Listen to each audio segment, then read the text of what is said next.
but give them enough freedom. And, I mean, there's so many components. Talk about some of the components that are necessary to live this life and to succeed, because you really have succeeded where other people wouldn't have even tried. It is interesting. Well, it's just, it's not a question of making a living or anything like that. It's a question of living, because if you're not doing what you want to do, you might as well pack it in. And it's the only thing that I really wanted to do. And so I actually did everything else to make it possible.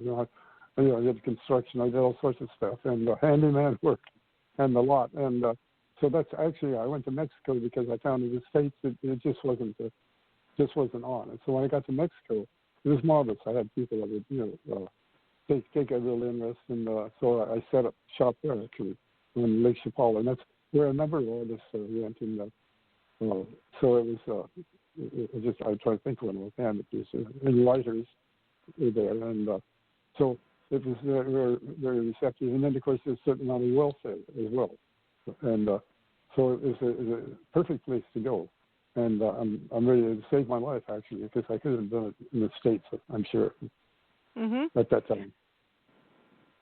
So I've got kind of a little different drive here. I'm kind of thinking of like the people in your life, not just the people that bought your art, but I'm thinking of, a wife that helped you, or a lifestyle or something like that. Well, I certainly had that when I first got started there, and lived with a woman there for some time, and she was marvelous and everything, and the place was really cut off. And so finally I got her an apartment, made an apartment arrangement in the village for her. And then, of course, what I did is I had to travel up north, and I'd go up to Brussels and give exhibitions and so on and so forth. So I'd be away some time. And, of course, that's not really red hot. I'm up there sort of whining and dining with all these people and leaving her down there alone. So it was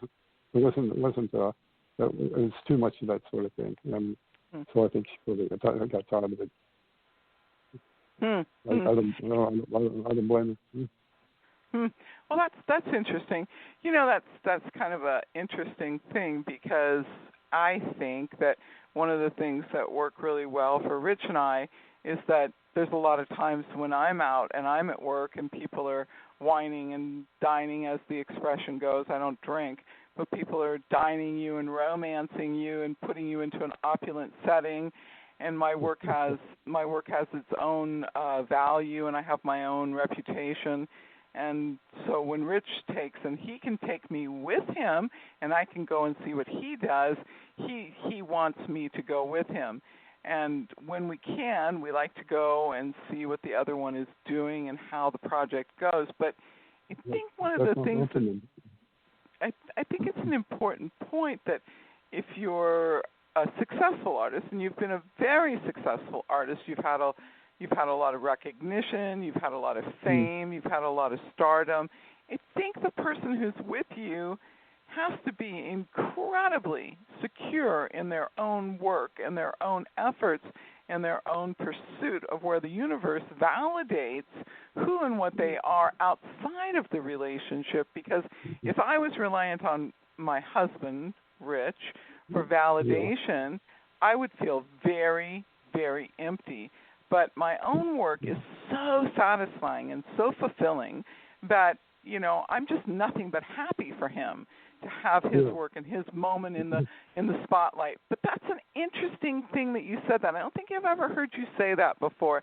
And so I think that's kind of an interesting thing. And I think that part of the process of going and learning with you is that you have to be willing to touch into your own spirituality and find yourself and find the validation that the universe gives you for what your true objective is, because eventually that person wanting what you have or being jealous of the attention you get is not going to support the partnership in a way that's stable to really further you. I mean, really, really further you. There has to be a real balance. Well, there is a bit of a, like I'd say, I'd go up north sometimes, and I'd have to stay in all sorts of places, and we'd go from sort of rags and riches. We would dip in that one day, and the next day would be in some kind of a Amsterdam dormitory where it's a crowd of people. So it was up and down all the time, and so I were a wife, I'd been a little worried too. You know, I think Mm-hmm. because it's a very very tempting environment to be in, and then if you sort of shine in one area, then of course that attracts people. So, Mm-hmm. but I didn't stay, so I came home. So I guess that's the answer there. That's as we like to say in cliche land, we like to say the proof of the pudding is that you wanted to go back home, you wanted to go to the finca, you wanted to return to your wife, you wanted to return to your children.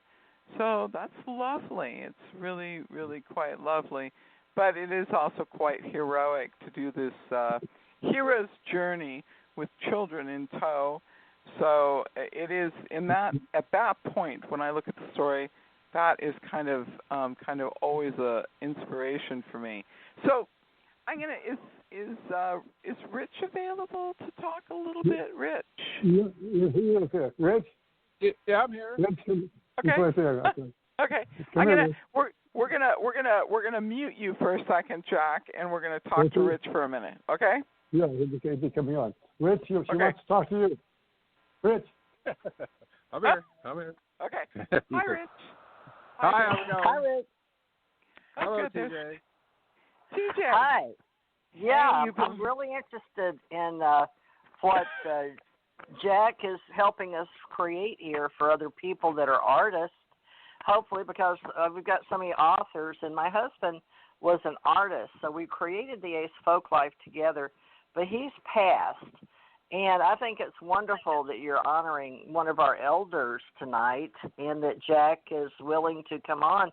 And I'm hoping that you can explain to us how your art was developed from his style, because I noticed online, thanks to the internet and cyberspace, I can see, I've never met these people, folks, but they're going to help us run our global world Ace Folklife, honoring our artists and our authors, but visual and performing artists as well.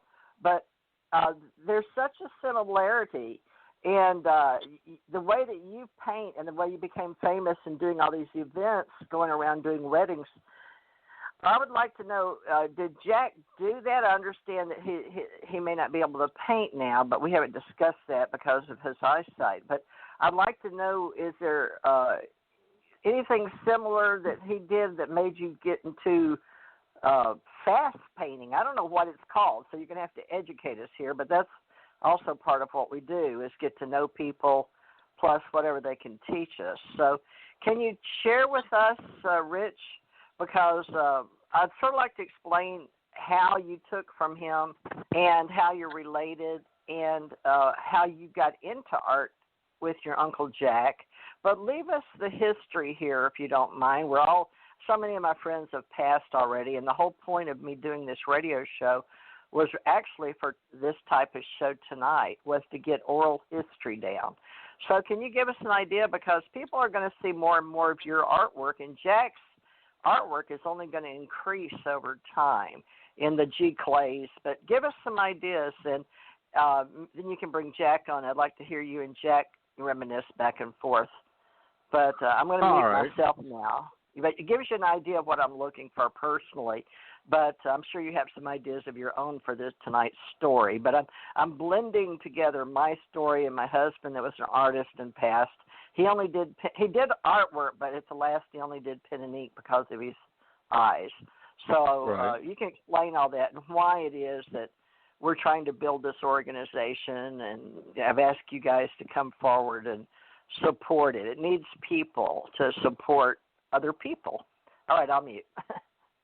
Okay, well, I think for me the journey started when I wanted to go backpacking in Europe. I thought that was one thing I always wanted to do, and so I did it, and I'd never been anywhere else in the world. I grew up in Anaheim, California, and so I went backpacking, and I started out in Amsterdam and worked my way down to see my uncle in Spain. And so when I got down there, it was just pretty magical. It was pretty untouched. This was 1981. Right. And so it was just really pure. I mean, guys were still going to work on their donkeys and their mulos, and their place was pretty rustic, but I saw all the students there. And I stayed there, I think, for 2 weeks. And it was just magical, absolutely magical. It's sort of like Southern California with the landscape, but it was in nature. And he lived outside of a village called Cañas de la Baida that was dated back to the year 900, and they probably had about 800 people living there. And so it was just so magical that when I got back to the United States, back to California, I just didn't want to get involved in the day-to-day life here. And it took me like 3 years to finally figure out, well, what do you really want to do? Let's do that again. I'm not going to go forward unless I go back to Europe again. So I sold my car. My mom was crying. She was all upset that I was doing this. I was 24 at the time. And I took off for Spain. And I landed in Germany, and then it wasn't a backpacking trip anymore. Now it was real. So I was kind of like really, really emotional about it. Like, oh, man, what have I done, you know? And then I arrived in this place in February, and it was cold, and it was dark, and there was no students there. He was just living his day-to-day life. And so that's how the journey began. But I committed to being an artist. I thought, you know, he sort of blazed the trail by sort of living a life that was sort of really unusual, really, it seemed more rewarding to me than working 30 years and getting retirement and then doing that whole trip. And so it's just a personal decision, and then it's something I really wanted to do. And so when I arrived there in February, we, you know, pieced things together, and then students started arriving right in about May and June. And so I was a work student. I was cleaning and cooking and doing all sorts of stuff around the finca during the summertime. And then that went on into the fall. You had students from all over South America, Europe, and they all studied with him. And so I spent a whole year just living really in a small town, real Spain. There was, you know, people were dying. You see a procession going up the street, and then there's a new baby being born, all in this magical little village. And so then it was time I had to leave. It was like December, and I came back, and the things that I remembered was how we would go to bars and restaurants or anywhere you'd go, and you sit down and you start sketching people as the life around you. So that was just part of doing live sort of events, which is called alla prima. You just do them in one shot, and you try to capture the feeling of the day more than just the illustrating the day. So, yeah, and he told me when I got back, he goes, well, you have to create about 300 works and just go home and practice. You won't be good till you're in your 40s, so just stick with it. And so it wasn't until later on, like when I was about 35, 37, that I really got serious about it. And it was just about practice. People ask you, you know, how do you become an artist? You just practice all the time. There's just no other way around it. You just keep painting all the time. And so he kind of instilled in me the discipline to do that sort of discipline to become a good artist. And you're constantly learning. You'll never know it all, but you just keep going forward, and you paint like 100. You paint like about 50 paintings. One's good. You paint another 50. Two's good. And so that's how it works. So it's a really, one artist said it's not a great way to make a living, but it's a great way to make a life, and I'm sort of going to stick with that one. So, you know what I really like is I like the story that you share about some of the day-to-day activities. Here's a little village. It's in the Andalusia. Is that right? It's in the Andalusia Mountains, the finca was? Yeah, they call it the Sierras. But, yeah, it was called Andalusia, the southern part of Spain, outside of Malaga. Probably about an hour and a half outside of Malaga. And it was like one of those little, if anybody's been to Spain or seen pictures, it's just those little white little clusters of living areas up in the hills that the Moors put together. Mm-hmm. And tell us about the lovely local people in the village, how they've been living in the same village for so long. I'm not trying to, I just always love that part of the story. I can just imagine it. I mean, here you are, a traditional, very middle class young man, and you are saved from an incredibly bourgeois existence by the fact that you